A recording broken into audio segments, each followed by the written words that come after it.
कहानी की शुरुआत में हम देखते हैं ली जंग नाम के एक जवान लड़के को। उसे शुरुआत से ही जूडो, कराटे और मार्शल आर्ट्स का काफी ज्यादा शौक रहा। इस वजह से वो ताइक्वांडो में सेकंड लेवल का ब्लैक बेल्ट चैंपियन भी रहा। इन सब चीजों के अलावा वो खाली समय में अपने दोस्तों के साथ मस्ती किया करता। इसके बाद हम ली के पिता को देखते हैं, जो एक छोटा सा रेस्टोरेंट चलाते हैं। शाम के समय अपने सारे कामों से फ्री होने के बाद ली अपने पिता की दुकान पर फूड डिलीवरी का काम करता है। ऐसे ही एक रात जब वो फूड डिलीवरी करने के बाद अपने घर लौट रहा था, तो उसने देखा कि किसी सुनसान गली में एक पुलिस वाले और एक गुंडे के बीच में लड़ाई चल रही है। पुलिस वाला क्रिमिनल को पकड़ने की कोशिश कर रहा था। ली बिना सोचे समझे उस पुलिस वाले की मदद करने लगा। जब एक टूटी हुई कांच की बोतल से वो क्रिमिनल पुलिस वाले को मारने वाला था, तभी ली ने सही समय पर पहुंचकर उसे बचा लिया। हालांकि गुनहगार अभी भी मानने को तैयार नहीं है। तब ली ने उसे एक जबरदस्त लात मार के बेहोश कर दिया। इस दौरान ली ने देखा कि उस गुंडे के पैर में काले रंग की कोई इलेक्ट्रिक बेल्ट बंधी हुई है। ली को समझ नहीं आया कि ये क्या है। वो पुलिस वाला वेनिस ली की बहादुरी देखकर काफी इम्प्रेस हो गया। काफी ज्यादा घायल होने की वजह से वेनिस को हॉस्पिटल में भर्ती किया गया। वहीं ली को उसकी बहादुरी के लिए पुलिस डिपार्टमेंट की तरफ से अवार्ड भी दिया गया। इसके बाद पार्क नाम का एक पुलिस वाला उससे मिलने आया। उसने ली को बताया कि शहर में लगभग 500 ऐसे लोग हैं जिनके पैरों में एक काले रंग का एंकल बैंड बंधा हुआ है। ये असल में एक तरह का जीपीएस ट्रैकर है, जिससे पुलिस उनकी लोकेशन पर नजर रखती है। ये लोग असल में ऐसे क्रिमिनल्स हैं जो हाल ही में जेल से छूट कर आए हैं और ये कुछ बड़ा कांड करके ही अंदर गए थे। पुलिस उन पर नजर रखती है ताकि वो दोबारा जुर्म करें उससे पहले रोक सके। पार्क ने ली को ऑफर दिया कि वो उनके साथ काम करे। शुरुआत में ली ने मना कर दिया, लेकिन पार्क ने समझाया कि इस काम के लिए उन्हें मार्शल आर्ट एक्सपर्ट्स की जरूरत है। जिस पुलिस वाले को ली ने बचाया था वो बहुत ज्यादा घायल होने की वजह से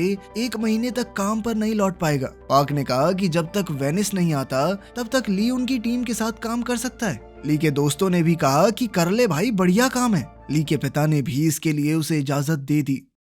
अगले ही दिन ली ने पुलिस फोर्स को ज्वाइन कर लिया, लेकिन ये डिपार्टमेंट पुलिस डिपार्टमेंट से थोड़ा अलग है। यहाँ के लोगों को ना तो पुलिस वाली यूनिफॉर्म पहननी होती है और ना ही इन्हें किसी क्रिमिनल से पूछताछ करने के लिए किसी वारंट की जरूरत है। उनका काम है क्रिमिनल्स की लोकेशन पर नजर रखना और जब भी उनके एंकल बेल्ट की बैटरी 30% से कम हो जाए उन्हें फोन करके रिचार्ज करवाना। मान लो उस क्रिमिनल ने कॉल नहीं उठाया या कॉल उठाने के बाद भी चालाकी दिखाई, तो इन लोगों का काम है वहां जाकर उससे पूछताछ करना और जरूरत पड़ने पर उसे गिरफ्तार कर लेना। यहाँ शुरू के कुछ घंटे तो ली के लिए काफी बोरिंग थे और उसे ऐसा लगने लगा कि इस काम को ज्यादा दिन तो नहीं कर पाऊंगा मैं। लेकिन फिर उसे दिखाई दिया कि एक क्रिमिनल के एंकल बैंड की बैटरी 30% से कम हो गई है। फिर जब ली ने उसे कॉल किया तो उसने बिना बात सुने फोन काट दिया। इन लोगों ने जब उस क्रिमिनल का रिकॉर्ड चेक किया तो पता चला कि उसे रेप के चक्कर में अंदर डाला गया था। इसीलिए पार्क ली को अपने साथ लेकर तुरंत उस लोकेशन पर पहुंचा। ली ने नोटिस किया कि उसके घर की एक खिड़की में लोहे की बार नहीं लगी हुई,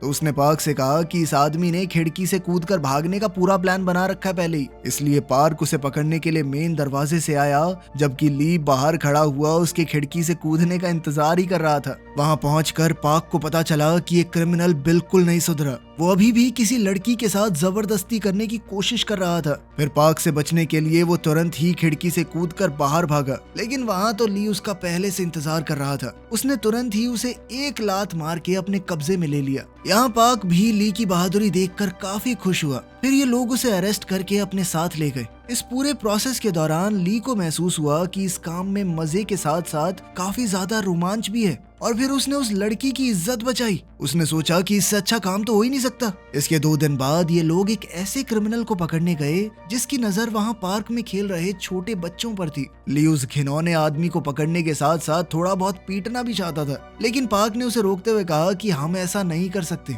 वरना कल को इन्वेस्टिगेशन के दौरान हमारे ऊपर भी कार्रवाई हो सकती है। ली इस काम में हर रोज कुछ नया सीख रहा था और पार्क भी उसकी बहादुरी से काफी खुश है। फिर उसने ली को ऑफर दिया कि क्या वो आज रात उसके साथ डिनर करेगा। तो ली ने पूछा, मैं अपने दोस्तों को भी ले आऊं? फ्री का खाना उन्हें भी बहुत पसंद है। पार्क ने कहा कि हाँ बिल्कुल जरूर, तुम्हारे दोस्तों से मिलकर मुझे भी खुशी होगी।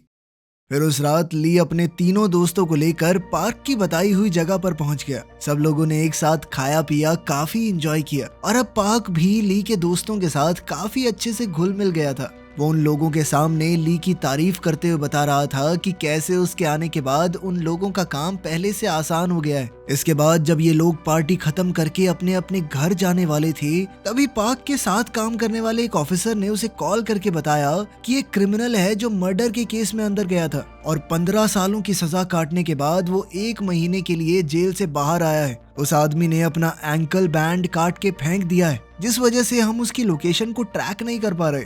उन लोगों को पता चला कि अभी कुछ देर पहले उस आदमी की लास्ट लोकेशन वहीं आसपास की है। तो ली ने फैसला किया कि वो अपने दोस्तों की मदद से उस आदमी को पकड़ने के लिए जाएगा। ली के एक दोस्त के पास एक ड्रोन था, तो ड्रोन की मदद से उन लोगों ने उस आदमी को जल्दी ढूंढ लिया। उसे पकड़ने के लिए ली अकेला ही वहां पर गया, क्योंकि पार्क इतनी भाग दौड़ नहीं कर सकता। वहां पहुंचते ही उस आदमी ने ली पर चाकू से हमला कर दिया, लेकिन ली ने बचते हुए एक लात मारकर उसे गिरा दिया। लेकिन इससे पहले कि ली उसे गिरफ्तार कर पाता, वो आदमी अपने ही चाकू लगाकर कहने लगा कि दूर हट जाओ वरना कुछ गलत कर दूंगा मैं। अब ली के लिए ये सिचुएशन बिल्कुल नहीं थी। उसे समझ नहीं आ रहा था कि यहाँ क्या करना चाहिए। तो पार्क उसे फोन पर ही गाइड करने लगा कि ऐसी सिचुएशन से कैसे निपटा जाता है। वो आदमी कह रहा था कि मैंने जेल से निकलने के बाद सुधरने की कोशिश की थी, लेकिन जब भी कोई मेरे पैर में वो एंकल बैंड देखता था तो मेरा मजाक उड़ाता था। पार्क सारी बात सुन के ली को कान में बता रहा था कि क्या करना है। ली ने वही बातें दोहराई कि तुम्हें हिम्मत नहीं हारनी चाहिए, तुम्हारे आसपास के लोग क्या कह रहे हैं उस पर ज्यादा ध्यान मत दो,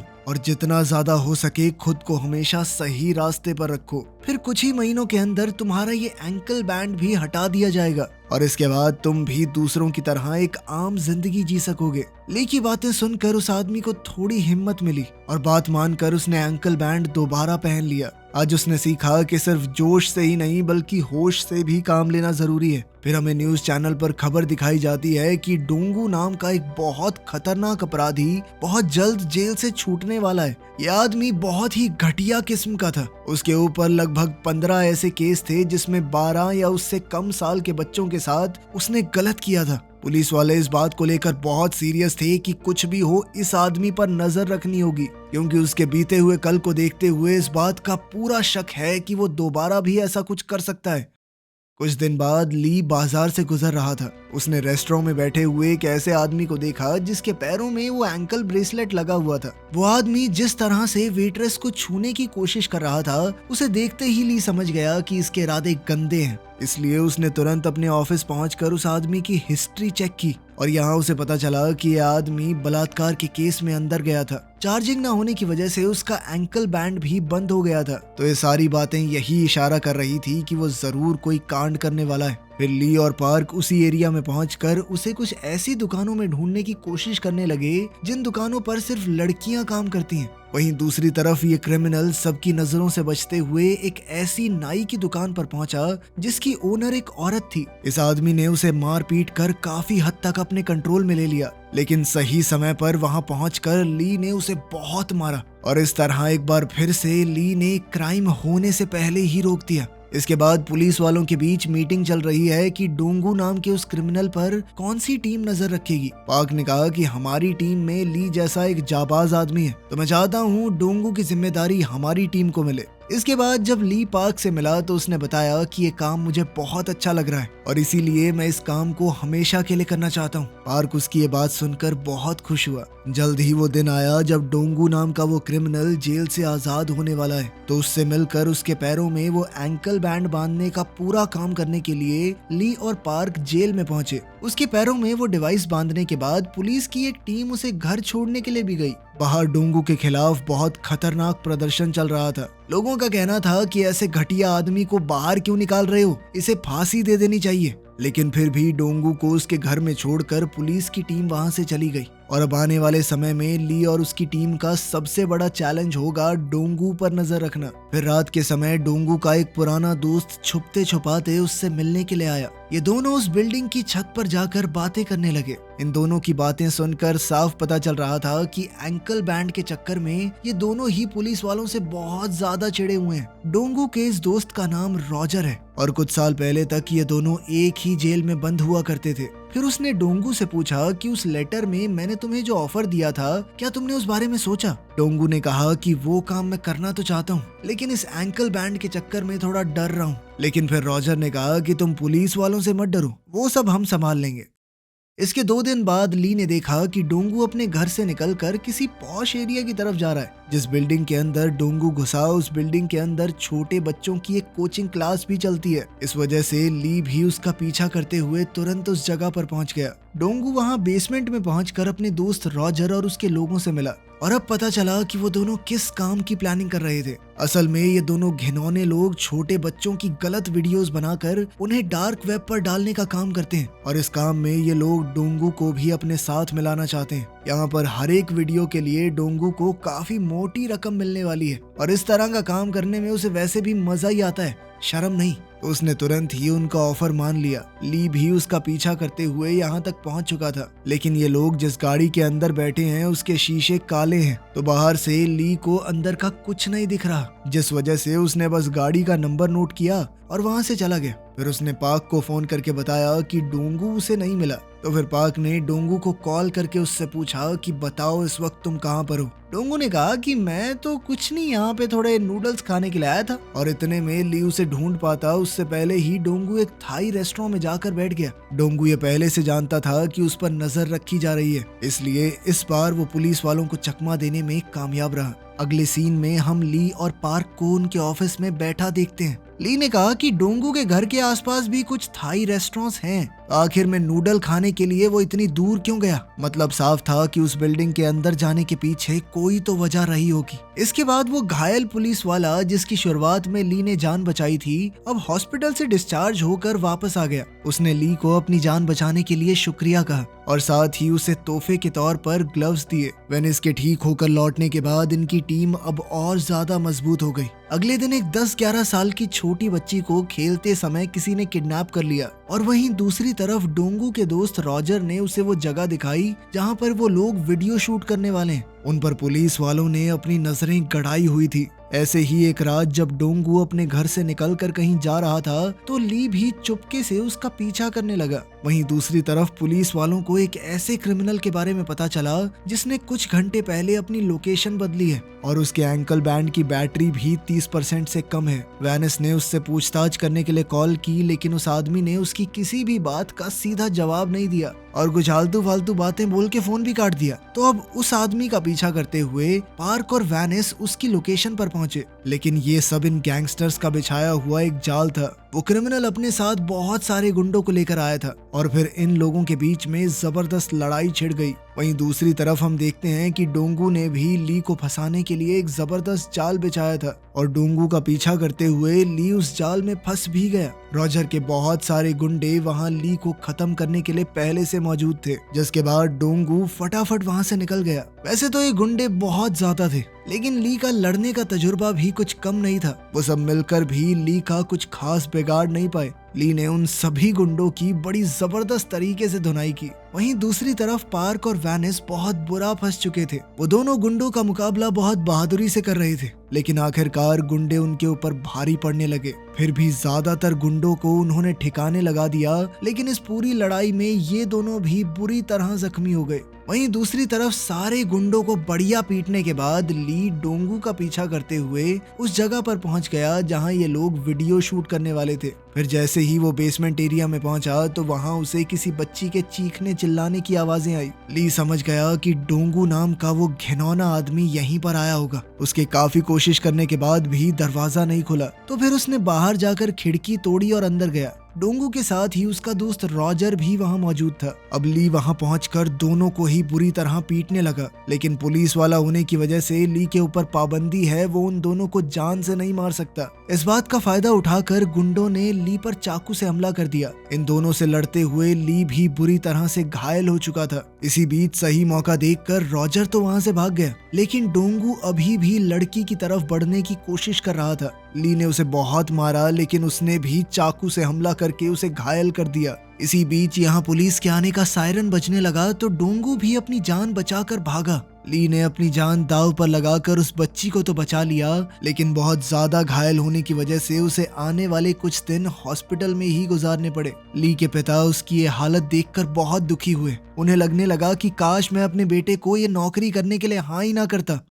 कुछ घंटों बाद जब ली होश में आया तो उसने सबसे पहले डोंगू के बारे में ही पूछा। उसके सीनियर ऑफिसर्स ने बताया कि डोंगू वहां से भागने में कामयाब हो गया और अब तक उसने अपना एंकल बैंड भी काट कर फेंक दिया है। दूसरी तरफ पार्क की गर्दन की हड्डी में भी बहुत चोट आई थी, जिस वजह से उसे तो कई महीनों तक हॉस्पिटल में एडमिट रहना पड़ेगा। और बेचारा वैनिस तो उस लड़ाई में बहुत ज्यादा खून बहने की वजह से मर ही गया। ये सब कुछ जानने के बाद ली को बहुत ज्यादा दुख हुआ, क्योंकि अब तक उसने सोचा नहीं था कि इस नौकरी में उसे इतना खून खराबा भी देखने को मिल सकता है। इसके बाद जब ये लोग अपने साथ ही वैनिस के अंतिम संस्कार पर गए तो वहाँ पर उस छोटी बच्ची की मम्मी भी आई, जिसे उस दिन ली ने डोंगू से बचाया था। उसकी माँ ने बच्ची का लिखा हुआ एक थैंक यू नोट ली को दिया और बताया कि मेरी बेटी आज भी गहरे सदमे में है। वो फिलहाल इतनी ज्यादा डरी हुई है कि घर से बाहर तक नहीं निकलना चाहती, लेकिन जब भी मैं उसे आपकी बहादुरी के बारे में बताती हूँ तो उसे बहुत हिम्मत मिलती है। ये सब सुनकर ली बहुत इमोशनल हो गया और सोचने लगा कि आखिर उस छोटी सी बच्ची की क्या गलती थी। उसको तो शायद यही लगता होगा कि पूरी दुनिया में लोगों का दिल उतना ही साफ है जितना उसका खुद का था। इसके बाद जब ली पार्क से मिलने आया तो उसने ली से कहा कि तुम इस मामले से दूर रहो, क्योंकि अब ये मामला क्राइम ब्रांच संभालेगी, वही सब कुछ देखेंगे अब। लेकिन ली फैसला कर चुका था कि वो अपने दोस्तों के साथ मिलकर डोंगू को खुद पकड़ेगा और उस घिनौने आदमी को पकड़ने के लिए उसके दोस्त भी तुरंत राजी हो गए। ली को उस गाड़ी का नंबर अभी तक याद है जो उस दिन उसे डोंगू का पीछा करते हुए बेसमेंट में मिली थी। व्हीकल नंबर से इन लोगों ने उस आदमी और उसके घर का एड्रेस भी पता कर लिया। फिर इन चारों ने वहां पहुंचकर उसे कब्जे में ले लिया। इसके बाद जब ली के एक दोस्त ने उसका कंप्यूटर खोला तो देखा कि वहां पर छोटे बच्चों के काफी सारे वीडियोस थे। ये देखते ही ली के साथ साथ उसके दोस्तों का भी गुस्सा बहुत ज्यादा बढ़ गया। इसी गुस्से में ली ने उस आदमी की आंखों में ट्रिमर मार के उसे घायल कर दिया। अपनी जान बचाने के लिए इस आदमी ने उन्हें डोंगू का पता बता दिया। फिर उन सब ने उस आदमी को गिरफ्तार करवाने के लिए पुलिस को कॉल किया। अब वो डोंगू को और ज्यादा खुला नहीं छोड़ना चाहते। उन्होंने फैसला कर लिया कि आज रात ही उसे पकड़ेंगे। अब वो अपने आखिरी मिशन के लिए निकल ही रहे थे, लेकिन तभी ली के पिता ने उन्हें रोकते हुए कहा कि इस काम में बहुत खतरा है और मैं नहीं चाहता कि तुम अब आगे इस तरह का काम करो। इस पर ली ने अपने पिता को समझाया कि वो इंसान जानवरों से भी बदतर है, इसलिए अगर हमने उसे जल्द से जल्द नहीं पकड़ा तो वो इस तरह के क्राइम आगे भी करता रहेगा और अगर बाकियों की तरह हम भी सिर्फ अपना अपना सोचकर जीने लगे तो ऐसे ही क्राइम बढ़ता रहेगा सोसाइटी में। ली के पिता ने भी इस बात को समझा कि उनका बेटा बहुत समझदार हो चुका है और अब वो डोंगू को खत्म किए बिना रुकने वाला नहीं है। इसके बाद चारों दोस्त उस एरिया में पहुंचे जहां डोंगू इस समय रुका हुआ था। वो एक एक करके वहां के सारे होटलों में उसे ढूंढने लगे। इसी दौरान ली के एक दोस्त को डोंगू की लोकेशन का पता लगा। वहाँ काफी सारी खाने की प्लेट्स और दारू की बोतलें देखकर वो समझ गया कि डोंगू अकेला तो नहीं है, उसके साथ यहाँ काफी लोग होंगे। डोंगू के साथ ही उसका दोस्त रॉजर भी यहाँ पर था और इस एरिया के काफी सारे गुंडे भी इस वक्त वहीं मौजूद थे। ली ने अपने दोस्त को वहाँ से हटकर एक सेफ जगह पर जाने को कहा। फिर इसके बाद वो अकेला ही उन सारे लोगों से भिड़ गया। इधर ली के दोस्त अपने ड्रोन से इस पूरी फाइट पर नजर बनाए हुए थे। काफी सारे होने के बावजूद भी ये गुंडे ली का मुकाबला नहीं कर पाए। ली के सर पर खून सवार था। उसने एक एक करके सबकी बढ़िया धुनाई की। अब बाकी गुंडों ने मिलकर ली का ध्यान भटकाया तो इस मौके का फायदा उठाकर डोंगू वहां से भाग लिया, लेकिन ली के दोस्त अपने ड्रोन कैमरा से डोंगू का पीछा करते रहे। कुछ ही मिनटों में ली ने उन सबको सबक सिखा दिया और अब वो अपने आखिरी टारगेट डोंगू को पकड़ने के लिए उसके पीछे गया।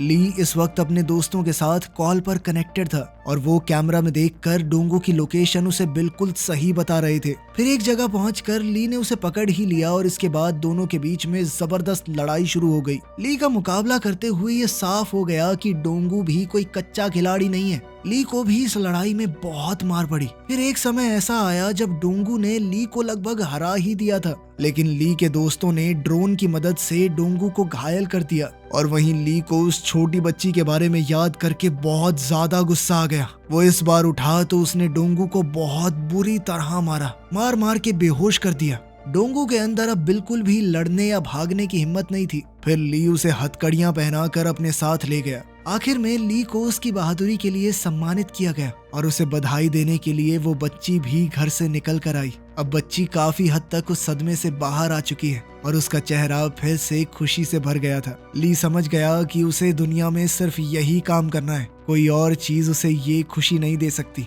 वीडियो पसंद आई तो लाइक कर देना, चैनल को सब्सक्राइब कर लेना। मिलते हैं अगली वीडियो में।